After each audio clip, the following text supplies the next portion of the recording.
செவ்வாய்க்கிழமை வணக்கம் நேற்று நிகழ்ச்சியில் சிறப்பு நேர்காணல் பகுதியோடு நாங்கள் இணைந்திருக்கின்றோம். இந்த நேர்காணல் பகுதியில் நம்மோடு இணைந்து கொள்கின்றார் மருத்துவ நிர்வாகத்துறையில் சிரேஷ்ட பதிவாளராக தம்முடைய சேவை வழங்கிக் கொண்டிருக்கின்ற மதிப்புக்குரிய டாக்டர் நாகலிங்கம் மயூரன் அவர்கள் இந்த முதலாவது நேர்காணல் பகுதியில் இந்த வழியில் நம்மோடு இணைந்திருக்கின்றார். வணக்கம் டாக்டர். வணக்கம் டாக்டர். நாங்கள் இந்த பகுதி கிளீன் ஸ்ரீலங்கா என்கின்ற தேசிய செயற்திட்டத்தின் கீழ் இடம்பெறுகின்ற மக்களுக்கு விழிப்புணர்வு ஊட்டுகின்ற ஒரு நிகழ்ச்சியாக அமைகின்றது. அந்த வகையில் UHC உலகளாவிய மருத்துவ காப்பீடு சுகாதார காப்பீடு தொடர்பாக நாங்கள் இன்றைய பகுதியில் நாங்கள் பேசுவதற்காக காத்திருக்கின்றோம். உலகளாவிய சுகாதார காப்பீடு என்று சொன்னால் என்ன டாக்டர்? அதனுடைய வரைவிலக்கணம் பற்றி கொஞ்சம் பகிர்ந்து கொள்ள முடியுமா? நிச்சயமாக. உலகளாவிய சுகாதார காப்பீடு என்பது ஆங்கிலத்தில் யூனிவர்சல் ஹெல்த் கவரேஜ் என்று கூறுவோம். இதில் 3 விடயங்கள் அடக்கப்பட்டுள்ளன. ஒன்று, அனைத்து மக்களையும் நாங்கள் இதில் சேர்த்து கொள்ள வேண்டும். அவர்களுக்கு சரியான உயர்வான தகுதியான சுகாதார சேவைகளை சரியான நேரத்தில் கொடுப்பது. இரண்டாவதாக, மூன்றாவதாக மக்களுக்கு நிதி நெருக்கடி என்பது இல்லாதவாறு இந்த சேவைகளை வழங்குதல் வேண்டும். ஸோ அனைத்து மக்களும் என்று சொல்லும்போது அதில் மக்கள் யார் என்ற பாகுபாடு இல்லாமல் வழங்க வேண்டும். இரண்டாவதாக, அனைத்து சேவைகளும் என்று சொல்லும்போது நாங்கள் சுகாதார சேவைகளில் 4 பிரிவுகளில் நாங்கள் சேவைகளை வழங்குகின்றோம். ஒன்று ஹெல்த் ப்ரமோஷன். ஹெல்த் ப்ரமோஷன் என்று சொன்னால் குழந்தையாக இருக்கும் பருவங்களிலேயே நோய் தடுப்புக்கான அந்த படிப்பினை அவர்களுக்கு ஊட்டி அவர்களுக்கு நோய் வராமல் எப்படி இருப்பது என்பதை வழங்குவது. இரண்டாவதாக ப்ரிவென்ஷன் என்றால் நோய் தடுப்பு. ஒரு மக்களுக்கு நோய் ஆபத்து காரணிகள் இருக்கும் சந்தர்ப்பங்களில் அந்த ஆபத்து காரணிகளை இல்லாது நாங்கள் தடுத்தல். உதாரணமாக, குருதி அமுக்கம் ஒரு சாதாரண ஒருவருக்கு 120 என்பது இருக்க வேண்டும். 140-90க்கு மேல் போனால் அவரை நாங்கள் உயர் குருதி அழுத்தம் என்று கூறுகிறோம், ஹைப்பர் டென்ஷன் என்று. ஆனால் 120 தொடக்கம் 140க்குள் இருப்பவர்கள் ரிஸ்கான கேட்டகரியில் இருக்கிறார்கள். அவர்களுக்கு மேலும் அவர்கள் ப்ரெஷர் அதிகரிக்காமல் அவர்கள் உணவு பழக்க வழக்கங்களையோ அல்லது உடற்பயிற்சிகளையோ அப்படியான அவர்களுக்கு தடுக்கும் முறைகளை வழங்குதல். மூன்றாவதாக ட்ரீட்மெண்ட். இது சிகிச்சை அளிக்கும் முறை. இதற்கு பிறகும் அவர்களுக்கு நோய் ஏற்பட்ட பின்பு அவர்களுக்கு சரியான வைத்தியத்தை அவர்களுக்கு வழங்க வேண்டும். அது நாங்கள் வைத்தியசாலையில் வைத்து வழங்குவோம் அல்லது கிளினிக்குகளில் வைத்து வழங்குவோம். நான்காவதாக புனர்வாழ்வு, அதாவது ரீஹாபிலிட்டேஷன் அண்ட் பாலியேட்டிவ் கேர். அவர்களுக்கு நோய் இனி மீட்க முடியாத நிலைக்கு போய்விட்டார்கள். உதாரணமாக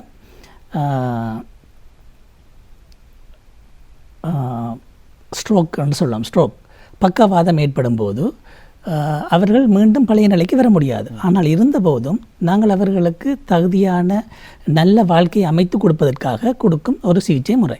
இந்த 4 வகையான முறைகளில் நாங்கள் சிகிச்சைகளை வழங்குகின்றோம். அதைவிட சுகாதாரத்தை பொறுத்தவரையில் நாங்கள் முக்கியமாக தெரிந்து கொள்ள வேண்டியது ஈக்விட்டி அண்ட் ஈக்குவாலிட்டி. ஈக்விட்டிக்கும் ஈக்குவாலிட்டிக்கும் உள்ள வித்தியாசம். சாதாரணமாக உதாரணமாக நம்ம ஒரு பாடசாலையில் மாணவர்களுக்கு புத்தகங்களை 2 புத்தகமாகவோ 3 புத்தகமாகவோ பிரித்து கொடுத்தல், அது ஒரு சமத்துவம், ஈக்குவாலிட்டி. ஆனால் சுகாதாரத்துறையில் நாங்கள் ஈக்குவாலிட்டியை பயன்படுத்த முடியாது. இங்கு நாங்கள் ஈக்விட்டியை தான் பயன்படுத்த வேண்டி வரும். ஈக்விட்டி என்று சொன்னால் அது ஒரு நோயாளி வரும்போது சிறு நோயாகவும் வர முடியும், ஒரு பெரிய நோயாகவும் வர முடியும். இப்போ சிறு நோயாக வருபவருக்கு நாங்கள் குறைந்த பராமரிப்பு, குறைந்த சிகிச்சையும், ஒரு சீரியஸான ஒரு நோயோடு வருபவர்களுக்கு கூடிய பராமரிப்பும் கூடிய சிகிச்சையும் நாங்கள் வழங்க வேண்டும். எங்கள் சுகாதாரத்துறையில் நாங்கள் ஈக்விட்டியை பயன்படுத்துகின்றோம். சார் டாக்டர், இந்த UHC என்று சொல்லப்படுகின்ற உலகளாவிய சுகாதார காப்பீடு இலங்கையை பொறுத்த மாட்டில் இதனுடைய நிலை எத்தகையதாக இருக்கிறது doctor? Universal health coverage service coverage index என்பதன் மூலமாக என்ற புள்ளிகள் அடிப்படையிலேயே அவர்கள் வரையறுக்கிறார்கள். அது ஆக குறைந்த புள்ளி 0ஆகவும் ஆகக்கூடிய புள்ளி 100ஆகவும் காணப்படுகிறது. இலங்கையை பொறுத்தவரையில் யூனிவர்சல் ஹெல்த் கவரேஜ் புள்ளி 67ஆக காணப்படுகிறது. நாங்கள் சராசரியாக உலகில் உள்ள அனைத்து நாடுகளின் அந்த இண்டெக்ஸை எடுத்தால் அது 68ஆக காணப்படுறது. இலங்கையை விட ஒரு புள்ளி அதிகமாக காணப்படுறது. ஆனால் தெற்காசிய நாடுகளின் சராசரி புள்ளி 57ஆகத்தான் காணப்படுகிறது. எமது இலங்கை நாட்டில் நாம் 67 புள்ளிகளை பெற்றுள்ளோம். ஆனால் பக்கத்தில் இருக்கும் நாடுகளான இந்தியா 63 புள்ளிகளையும், பங்களாதேஷ் 52 புள்ளிகளையும், பாகிஸ்தான் 45 புள்ளிகளையும், நேபாள் 54 புள்ளிகளையும் பெற்றிருக்கின்றன. அப்படி பார்க்கும்போது இலங்கை ஒரு சிறந்த ஒரு இடத்தில்தான் காணப்படுகின்றது. இதில் 14 பகுதிகளில் புள்ளிகள் வழங்கப்படுகின்றன. அதில் இலங்கையில் முக்கியமாக 4 பகுதிகளில் தான் குறைவான புள்ளிகளை பெற்றதால் தான் நாங்கள் 68 புள்ளிகளை பெற்றுள்ளோம். அதில் முதலாவது நாங்கள் கவனம் எடுக்க வேண்டிய பகுதி என்று பார்த்தோம் என்று சொன்னால் 5 வயதுக்கு உட்பட்ட சுவாச நோயுடன் காணப்படும் குழந்தைகள் சிகிச்சை எடுக்கும் அளவு வீதம் குறைவாக காணப்படுகிறது. இரண்டாவதாக என்ன காரணம் டாக்டர்? அவர்களுக்கு போதிய அறிவின்மை என்று தான் சொல்ல வேண்டும். மற்றது அவர்களுக்கு பக்கத்தில் வைத்தியசாலைகள் இல்லாமல் இருக்கலாம், போவதற்கு அவர்களுக்கு போக்குவரத்து பிரச்சனையாக இருக்கலாம். அதனால் அவர்கள் உடனடியாக அந்த வைத்திய சேவையை நாடுகிறார்கள் இல்லை. அவர்கள் நாடாதால் எங்களுக்கு யூனிவர்சல் ஹெல்த் கவரேஜில் புள்ளிகள் அதில் குறைய, அந்த பகுதியில் எங்களுக்கு குறைய கிடைத்திருக்கின்றது. இரண்டாவதாக உயர்குருதி அழுத்தம். உயர்குருதி அழுத்தம் சிகிச்சை பெறும் அளவு, அதாவது மருந்துகளை உட்கொள்ளும் அளவு குறைவாக காணப்படுகிறது. அந்த பகுதியிலும் நாங்கள் கூடிய கவனம் செலுத்த வேண்டும். மூன்றாவதாக காசநோய். காசநோய்க்கு சிகிச்சை பெறும் மக்களும் சரியாக மருந்தை உட்கொள்வதில்லை. இந்த பகுதியிலும் நமக்கு குறைவான புள்ளிகள் நாங்கள் பெற்றுள்ளோம். நான்காவது, சுகாதாரத்துறையில் உள்ள ஆளணி பற்றாக்குறை. ஆளணி குறிப்பாக வைத்திய நிபுணர்கள், வைத்தியர்கள் அவர்களின் புதிய நியமனங்களை வழங்குவதன் மூலம் அதனையும் அடைய முடியும். இந்த 4 பகுதியும் தான் முக்கியமாக யூனிவர்சல் ஹெல்த் கவரேஜில் இலங்கையில் குறைந்த புள்ளிகள் நாங்கள் பெற்றுவதற்கான காரணம். ஆனால் அத்தோடு நாங்கள் கூடிய கவனம் இன்னும் 2 இடங்களில் எடுக்க வேண்டும். ஒன்று, நீரிழிவு நோய்க்கு சிறந்த வைத்தியத்தை வழங்குதல். இரண்டாவது, புகைப்பிடித்தலை கட்டுப்பாட்டுக்குள் கொண்டு வருது. சரி டாக்டர், இந்த யுஹெச்சி உலகளாவிய சுகாதார காப்பீடு இந்த விடயத்தை மேம்படுத்துவதற்கான வழிமுறைகள் எவையாக அமைகின்றன டாக்டர்? இது மிகவும் ஒரு நல்ல கேள்வி. பிரைமரி ஹெல்த் கேர் ஸ்ட்ரென்தனிங், அதாவது ஆரம்ப சுகாதார பராமரிப்பை வலுப்படுத்துவதன் மூலம்தான் நாங்கள் இதனை யூனிவர்சல் ஹெல்த் கவரேஜை நாங்கள் கூடிய புள்ளிகளை பெறலாம். அதற்கு முதல் நான் முக்கியமாக இலங்கையில் உள்ள வைத்தியசாலைகள் எவ்வாறு தரப்படுத்தப்படுகின்றன பற்றி முதல் கூறுகின்றேன். முதலாவதாக PMCI, primary medical care institution, அதாவது ஆரம்ப சுகாதார பராமரிப்பு நிலையங்கள். இந்த பகுதியில் 2 விதமான வைத்தியசாலைகள் வருகின்றன. ஒன்று பிரைமரி மெடிக்கல் கேர் யூனிட், மற்றது பிரதேச வைத்தியசாலைகள். இப்போ முதலாவது கூறியது, முந்தைய காலத்தில் அவர் கூறுவார்கள் சென்ட்ரல் டிஸ்பென்சரி என்று. சென்ட்ரல் டிஸ்பென்சரியில் வெளிநோயாளர் பிரிவு மட்டுமே காணப்படும். அங்கு தங்கியிருந்து எந்த விதமான வைத்தியங்களையும் பெற்றுக்கொள்ள முடியாது. இரண்டாவதாக பிரதேச வைத்தியசாலைகளில் வெளிநோயாளர் பிரிவும் காணப்படும், வைத்தியசாலையில் நின்று பெறக்கூடிய இதுவும் காணப்படும். இரண்டாவது கேட்டகரி 2ஆம் நிலை பராமரிப்பு வைத்தியசாலைகள், செகண்டரி கேர் ஹாஸ்பிட்டல்ஸ். அதில் ஆதார வைத்தியசாலைகள் அடங்கும். 3ஆம் நிலை பராமரிப்பு வைத்தியசாலைகளில் போதனா வைத்தியசாலை, மாவட்ட பொது வைத்தியசாலை, மாகாண பொது வைத்தியசாலைகள் அடங்கும். இதில் நாங்கள் யூனிவர்சல் ஹெல்த் கவரேஜை சரியாக அடைவதற்கு எங்கள் பிரைமரி ஹெல்த் கேர் இன்ஸ்டிடியூஷனை வலுப்படுத்துதல் வேண்டும். அதாவது இந்த பிரைமரி ஹெல்த் கேர் இன்ஸ்டிடியூஷன்கள் பொதுவாக கிராமிய மட்டங்களில் தான் அமைக்கப்பட்டிருக்கின்றது. கிராமிய மட்டங்களில் இருப்பவர்கள் பக்கத்தில், அங்கு மக்கள் பக்கத்தில் போய் இலவாக சிகிச்சையை பெற்றுக்கொள்ள வேண்டும். ஆனால் அவர்கள் அங்கு வழங்கப்படும் சேவை காணாமல் இருப்பதனால் அவர்கள் அதை தாண்டி 2ஆம் நிலைக்கும் 3ஆம் நிலை வைத்தியசாலைகளுக்கும் செல்கிறார்கள்.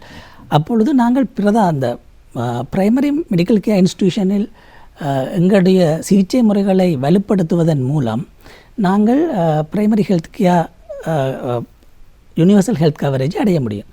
எவ்வாறு நாங்கள் இதனை செய்வது? ஒன்று, இந்த சிறிய வைத்தியசாலைகளில் தேவையான அனைத்து மருந்து வகைகளையும் நாங்கள் வழங்க வேண்டும். இரண்டாவது, அங்கு இரத்த பரிசோதனை, சிறுநீர் பரிசோதனை போன்றவற்றை நாங்கள் வழங்க தயாராக இருக்க வேண்டும். அங்கு செய்ய முடியாவிட்டாலும் அங்கு வரும் நோயாளிகளுக்கு குருதி மாதிரி சிறுநீர் மாதிரிகளை எடுத்து வேறு ஹாஸ்பிட்டலுக்கு அனுப்பி அதை நாங்கள் ரிப்போர்ட்டை கொடுப்பதன் மூலம் நாங்கள் இதனை செய்ய முடியும். மூன்றாவதாக அடிப்படை மருத்துவ உபகரணங்கள், மல்டி பாராமீட்டர்ஸ், ப்ரெஷர் பார்ப்பதற்கான இயந்திரங்கள், அப்படியான அடிப்படை மருத்துவ உபகரணங்களை அங்கு வழங்குது. நான்காவதாக அங்கு விபத்து மற்றும் அவசர சிகிச்சை பிரிவுகளை நாங்கள் நிறுவ வேண்டும். அங்கு அவசரமாக வருபவர்களுக்கு உடனடி வைத்தியங்கள் செய்யக்கூடிய மாதிரியான இதுகளை செய்ய வேண்டும்.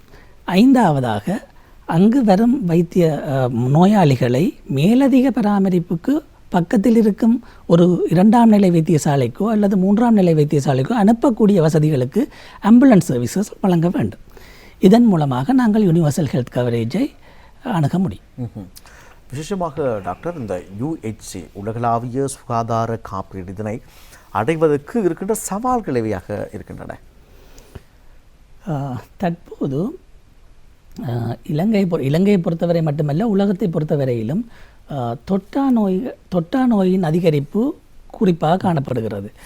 கூடிய அளவான மரணங்கள் தொற்றா நோய்கள் மூலமாகவே நிகழ்கின்றன.